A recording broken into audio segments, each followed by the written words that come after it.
Night Raid telah berhasil memporak-porandakan istana. Bahkan Boric pun melarikan diri dari sana dan mengabaikan perintah Esdet yang telah mengingatkannya untuk tetap berada di istana. Najenda lalu menampakkan dirinya di hadapan Esdet dan memberitahukan bahwa Boric telah lari dan kemungkinannya dia sudah terbunuh oleh rekan-rekannya. Dan kenyataannya, Boric terbunuh oleh benang-benang milik Lubok. Najenda yang menyadari kemampuan Esdet yang sangat luar biasa membuatnya harus melakukan serangan secara sembunyi-sembunyi. Perdana Menteri mengumpulkan beberapa pejabat militer dalam sebuah pertemuan. Bersama di dalamnya adalah Jenderal Budo. Mereka disuguhkan dengan kewajiban yang secara turun-temurun untuk melindungi negeri ini.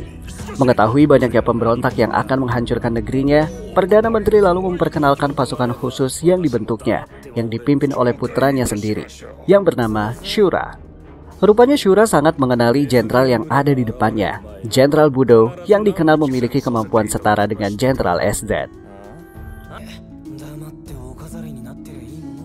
Di sisi lain, Jaeger telah kembali ke markas dan menikmati kesunyiannya, karena Perdana Menteri telah membuat pasukan elit di bawah naungannya, membuat Jaeger hanya ditugaskan untuk berjaga-jaga di istana. Ran yang tak terima akan hal itu terus saja meracau, hingga tak mengetahui bahwa Kurome telah menghabiskan hidangannya. Namun tak lama, Kurome justru kehilangan kesadarannya.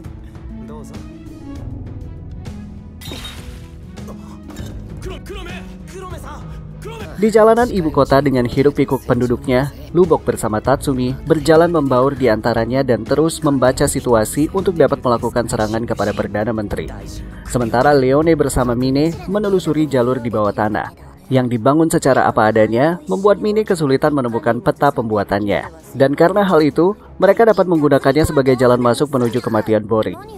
Dan di tempat yang berbeda, Lubok bersama Tatsumi berkeliling di sekitar istana. Karena hanya mereka berdualah yang wajahnya tidak tersebar dalam selebaran penjahat istana. Akan tetapi mereka berdua tetap berhati-hati dan berjalan menyusuri kota melalui lorong sepi nan gelap. Di sana mereka ditemui oleh salah seorang dari pihak perlawanan. Gadis itu membawa mereka memasuki sebuah bangunan bak istana penuh dengan kehijauan yang sangat menyegarkan. Gadis yang harus berada di pihak perlawanan karena ayahnya yang dituduh berkhianat oleh Perdana Menteri, sehingga ayah dan juga ibunya mendapatkan hukuman yang berat.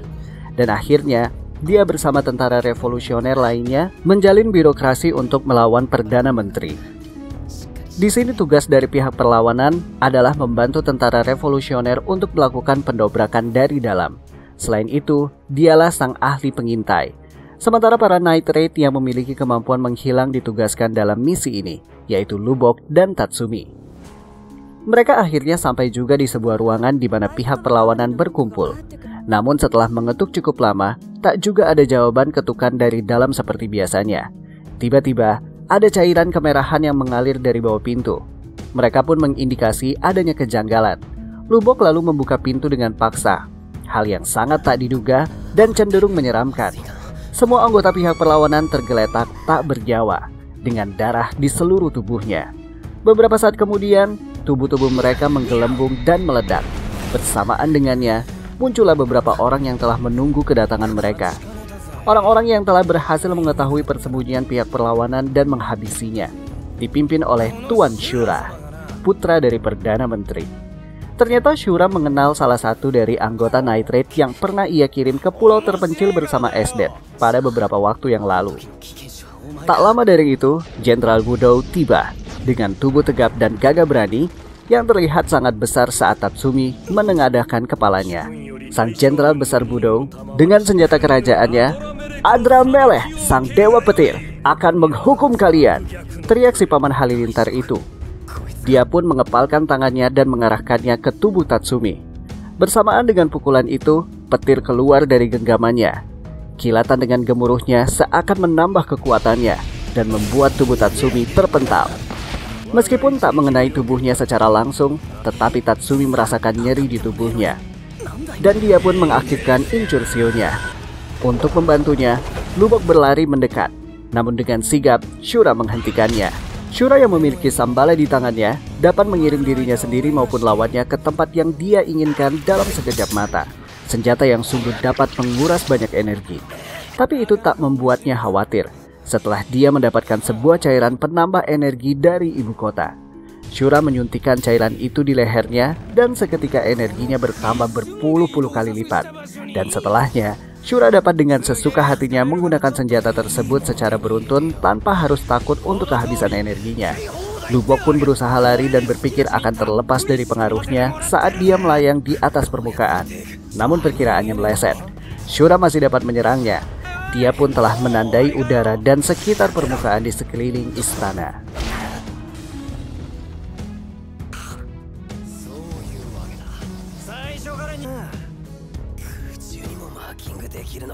Saat akan melakukan serangan kembali, konsentrasi Lubok terpecah karena mendengar teriakan Tatsumi yang begitu kencang setelah mengenai serangan halilintar dari Jenderal Budo.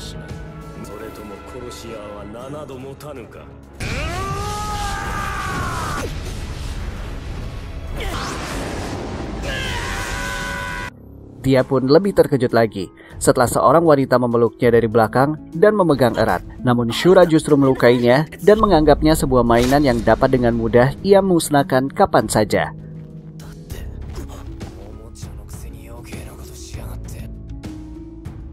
Mendengar hal itu, Lubok merasa heran dan sangat jengkel. Dia pun secara tenang dan cepat menyebarkan benang-benangnya. Beberapa di antaranya mengenai tangan Budo, sehingga dengan cepat, set-set, kepalan tangannya terputus, bersama dengan sambala di tangannya. Rupanya, Lubok telah menyebarkan benangnya ke arah di mana tidak terkena tanda dari sambalanya. Namun saat akan mengeluarkan jurusnya, perempuan yang tadi dilukai oleh Shura tiba-tiba terbangun dan menusuk Lubok dari belakang. Masih dengan leher yang penuh darah karena sayatan Shura yang akhirnya benar-benar mati. Shura tertawa puas mendengarnya dan dia pun mengeluarkan jurus andalannya. Jurus yang membawanya menghilang ke ujung dunia. Namun dia lupa bahwa benang Lubok telah mengikatnya, sehingga dia pun ikut tertarik keluar angkasa. Saat itu, Lubok tak membuang-buang kesempatan dan menghancurkan jantungnya dengan benang miliknya.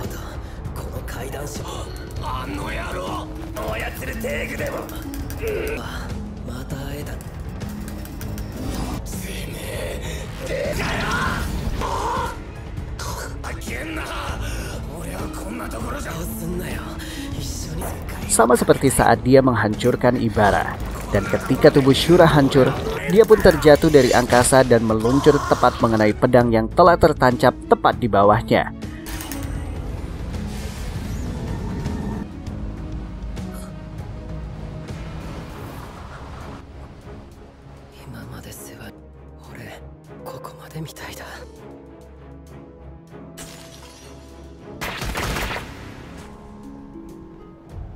Tatsumi berteriak histeris melihatnya.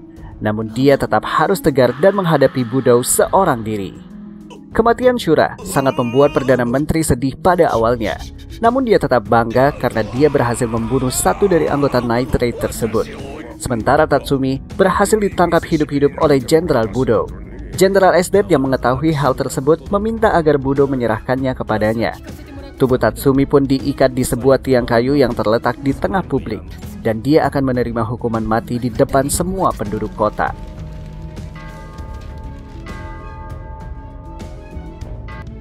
Mengetahui bahwa Tatsumi akan diberi hukuman mati di depan publik membuat hati Mine terasa tercabik-cabik. Mine pun hendak menyusulnya di ibu kota, namun dihentikan oleh Akame karena wajahnya yang telah tersebar di penjuru ibu kota akan membahayakannya. Akan tetapi Mine pun sebenarnya telah paham bahwa itu adalah perangkap yang hanya bertujuan agar Night Raid lainnya memunculkan diri. Tapi, Mine tetap tidak bisa diam saja begitu melihatnya akan dihukum seperti itu. Mereka pun akhirnya sepakat akan pergi ke ibu kota bersama-sama. Dan ternyata, Leone dan Najenda pun mendengarnya. Dan dengan ini, bos Najenda mengumumkan misi darurat Night Raid. Misi menyelamatkan Tatsumi.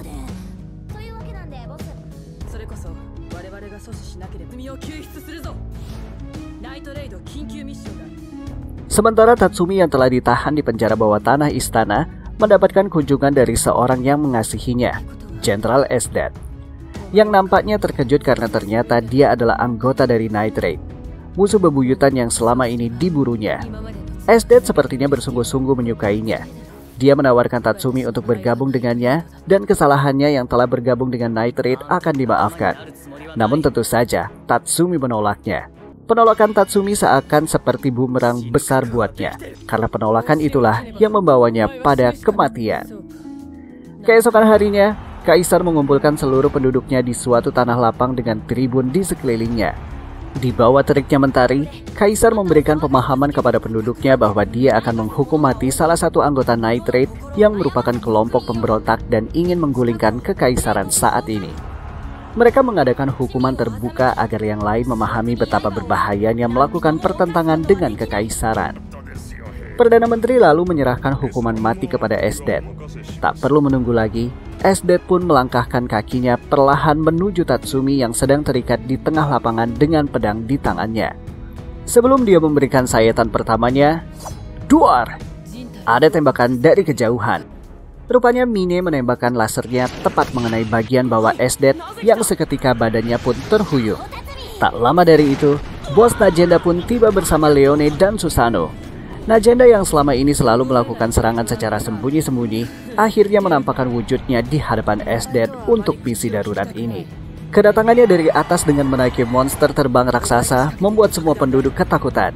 Mereka pun berhamburan keluar lapangan demi menyelamatkan diri masing-masing. Dan setelah memastikan mereka semua terjauh dari lokasi pertempuran, Najenda meledakkan beberapa bom yang telah dipasang oleh Lubok sebelumnya. Duar! Duar! Duar! Bom-bom itu meledak mengelilingi lapangan. Gumpalan asap bersama sedikit percikan api yang cukup dahsyat telah memporak-porandakan lapangan tersebut. Melihat Night Raid berkumpul untuk menyelamatkan Tatsumi, membuat Budo murka dan menembakkan halilintarnya tepat ke monster tunggangan Najenda. Sementara Akame menyerang ruangan bawah tanah tempat di mana Incursio disimpan. Dengan penjagaan yang ketat, tentu tak membuat Akame mengurungkan niatnya untuk mengambil kembali senjata kerajaan milik Tatsumi itu. Dengan mudahnya, Akame menghabisi seluruh penjaga yang ada di situ. Esdet akhirnya lega begitu melihat Najenda mau menampakkan diri di hadapannya. Najenda memperkenalkan senjata kerajaannya yang berupa manusia. Belum sempat mengucapkan namanya, Esdet langsung menghujaninya dengan butiran-butiran tajam dari es sesuai keahliannya, si pengendali es. Susanoo kemudian menggunakan perisainya, diikuti dengan Najenda yang melontarkan tangan besinya dan bersamaan dengan itu, Susanoo memukulkan tongkat yang tadi diputarnya untuk membentuk perisai ke arah Esdet. Namun, kedua serangan itu tak mampu menghentikan Esdet. Jenderal Budo yang berhadapan dengan Mine dan juga Leone telah menembakkan halilintarnya, dan itu membuat tubuh Mine yang mungil terlempar jauh. Rupanya tak hanya satu tembakan, tetapi beberapa tembakan halilintar dia luncurkan. Namun tak satu pun mengenai Mine ataupun Leone. Leone lalu mendekati Budo dan memegangnya erat, dan dengan mempercayai kemampuan pemulihannya, Mine menembakkan pumpkinnya. Cahaya lasernya meluncur lurus ke arah Budo. Namun ternyata kekuatannya masih terlalu kecil untuk Budo. Justru Leone terpental dan tak dapat menggerakkan tubuhnya karena terkena petir dahsyat yang melindungi Budo dari serangan Mine. Untuk membalas serangannya, tanpa aba-aba apapun, Budo langsung menembakkan petirnya dan tepat mengenai tubuh Mine. Namun karena senjata kerajaannya yang justru semakin kuat ketika terdesak, justru membuat Mine kembali menembakkan lasernya untuk yang kedua kalinya. Budo pun kembali menghalangi serangan laser Mine dengan perisai halilintarnya. Kekuatan pumpkinnya tak cukup besar, yang bahkan Budo tak tergeser sedikit pun saat terkena lasernya. Esdet yang telah membuat Susanoo membeku, memaksa Najenda mengaktifkan jurus andalannya. Terhitung ini adalah jurus yang kedua untuk batas 3 kali penggunaan. Dia lalu mengaktifkan manifestasi Magatama. Susanoo yang telah dibekukan oleh Esdet tiba-tiba dikelilingi oleh cahaya keemasan. Di dalamnya Susanoo menggerakkan tubuhnya dan seketika bekuan es di sekelilingnya pun hancur. Dengan kekuatan yang luar biasa, Susanoo memberikan pukulan hebatnya serta mengembalikan butiran-butiran es tajam yang awalnya digunakan untuk menyerangnya.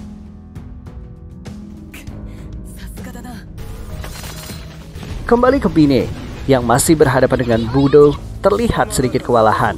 Secara bersamaan, Mine menembakkan lasernya dan Budo pun meluncurkan halilintarnya. Kedua kekuatan yang berbeda saling mendorong satu sama lain. Namun, kekuatan pumpkin masih belum cukup untuk mengalahkan petir milik Budo. Mine pun terpental dan terjatuh.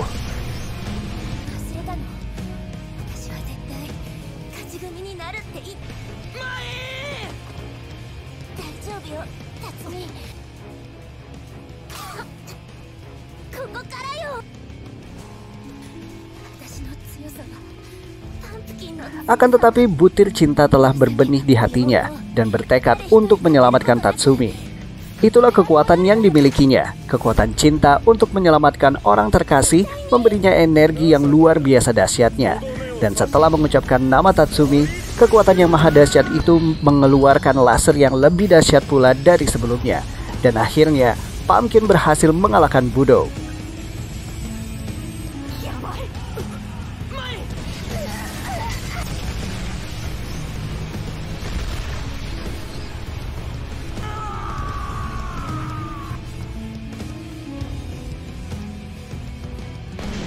Namun karena serangan dahsyat itu, energi Mine terkuras dan membuatnya lemas dan terjatuh. Pada saat yang bersamaan, Akame datang di waktu yang tepat. Dia melemparkan Incursio ke Tatsumi, dan Tatsumi pun segera mengaktifkan zirahnya dan berhasil menangkapnya. Setelah mengetahui Tatsumi selamat, Najenda pun memerintahkan mundur setelah tujuan misi telah tercapai. Namun Esdet mendengarnya dan tidak menerima keputusan Najenda. Esdet mencoba mencegah kepergian Tatsumi dan anggota Night Raid yang lain. Susanoo yang membaca jalan pikiran Esdet mengerahkan jurusnya, Ameno Murakumo. Pedang yang terkumpul dari awan mendung dilayangkannya ke tubuh Esdet. Namun Esdet menghadangnya dengan perisai esnya. Dan dengan waktu yang singkat, Esdet mengeluarkan teknik andalannya, Maka Hadoma. Seketika, semua yang ada di hadapannya terdiam dan membeku. Dan setelah berhasil membekukan Susanoo, dia menusukkan pedangnya tepat ke bagian inti Susanoo. Setelah itu, Esdet menendang tubuh Susanoo yang membeku karena tekniknya itu. Yang bahkan, tendangan itu membuat Susanoo menjadi puing-puing kecil, dengan bagian intinya yang terlepas dari tubuhnya. Semua pun terdiam melihat Susanoo yang menjadi puing-puing kecil. Hal itu memaksa Najenda mengaktifkan jurus andalan terakhirnya. Meskipun harus mengorbankan nyawanya sendiri, manifestasi Magatama kembali diaktifkan, yang seharusnya tidak dapat ia gunakan secara beruntun. Setelahnya, inti Susanoo tiba-tiba bergerak dan kembali menyatu bersama tubuhnya. Susanoo pun hidup kembali dengan kekuatan utuh, dan Najenda menyerahkan sisanya kepada Susanoo. Karena dengan ini, energi kehidupannya hampir habis. Susanoo mengerahkan seluruh kekuatannya dan menyerangnya, Yasakani no Magatama. Justru yang kesekian kalinya diluncurkan untuk menyerang Esdet, yang terlihat mengalami peningkatan kekuatan. Namun masih juga belum dapat menandingi kekuatan Esdet yang sesungguhnya untuk menghadapi Esdet. Melihat Susanoo yang menyerang Esdet seorang diri, menggerakkan hati Tatsumi untuk membantunya. Namun, Susanoo mengingatkannya untuk segera menjauh dari tempat itu. Mengingat bahwa dirinya adalah sebuah senjata kerajaan yang berbentuk manusia, sudah merupakan kewajibannya untuk melindungi tuannya. Dan karena teknik andalannya sudah habis, hanya inilah yang bisa dia lakukan sebagai bidak, menahan Esdet agar tidak mengejar mereka. Esdet lalu mengatakan kepada Susanoo akan mengingatnya sebagai seorang kesatria, bukan sebagai senjata kerajaan. Mereka pun mengerahkan serangan terkuatnya secara bersama-sama. Di sisi lain, Tatsumi yang masih menggunakan zirahnya berhasil membawa Mine menjauh dari lokasi tersebut. Tatsumi berjanji kepada Mine akan membawanya kembali ke markas rahasia dan merawat luka-lukanya. Namun di tengah perjalanannya, Mine memintanya untuk menurunkannya. Kala itu, mentari menampakkan senjanya.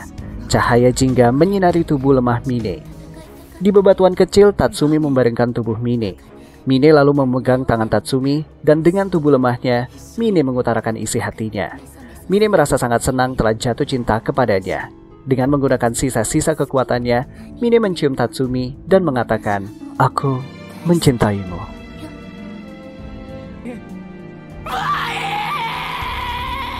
Sekian dulu ya teman-teman. Jangan lewatkan keseruan kelanjutan kisah selanjutnya, yang pasti lebih seru lagi dari part yang ini. Jika kalian suka dengan video kali ini, jangan lupa like, komen, dan share-nya untuk teman-teman di sekitar kamu. Dan jangan lupa pula klik tombol subscribe-nya agar gak ketinggalan pada video-video berikutnya. Bye-bye!